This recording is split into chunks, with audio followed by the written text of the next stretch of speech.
So hi guys, it's me, Shari again.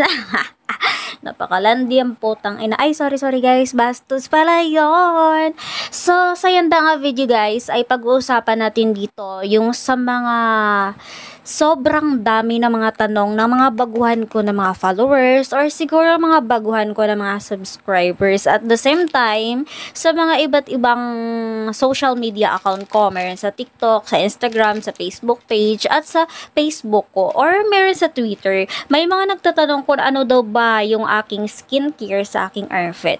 So guys, ito yung ginagawa ko, bali twice a week ko lang siya ginagawa. Dahil nga kaninang umaga, mag-start na tayo. Kaninang umaga nakaligo na ako. Kaya yung ginagawa ko, gumamit lang ako dito ng wipes or with wipes kung tawagin nila, para mahugasan ko yung aking outfit kasi tinatamad ako pumunta ng CR. Pero mas maganda talaga magbuhos kayo. So dahil nga naisipan ko ay quick video. So, magpunas lang ako ng wet wipe sa aking outfit. Sige, wipe na nga lang, nabubulol ako. Ng wipe sa akin outfit, syempre, kabila kanan yung pupunasan natin para mawala yung asim or yung pawis sa atin, kilikili. At the same time, pupunasan natin ulit yan para talagang wala yung asim, te. Kasi parang nasismell ko din yung aking sarili na, asim kilig. Parang may paksiw sa kilikili ka. Yun puta.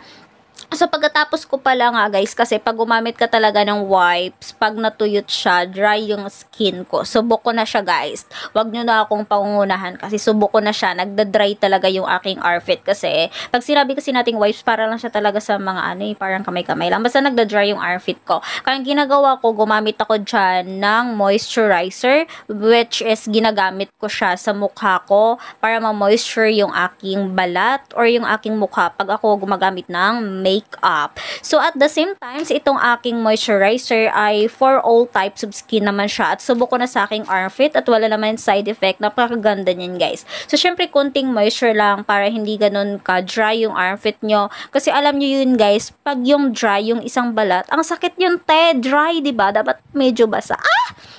So, ayun, balik na nga tayo dito sa usapan natin.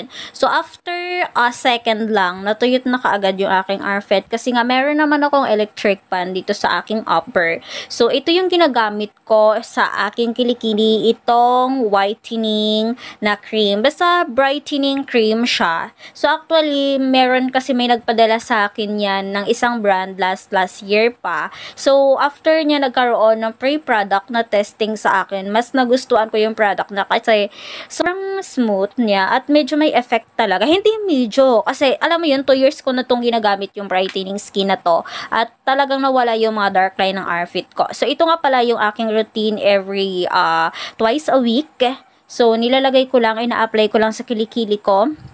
So, kung napapansin nyo guys, hindi tayo ngayong gabi gagamit ng deodorant. Kasi kaninang umaga gumamit na ako. Yung usapan natin ngayon, yung routine ko every 2 weeks. So, gumamit lang ako konting dots lang talaga nitong brightening cream para ma-moisture lang yung aking skin. So, wala kang maamoy na something mabaho or something matapang yung smell niya. Basta yung smell niya, smell natural lang. Calm lang, hindi masakit sa ilong, hindi ganun kabango. So, maganda siya sa outfit ko. So, ayun, pag natuyot na to yung aking kilikili, mabilis naman kasi matuyot, mabilis mag-absorb yung brightening skin na to.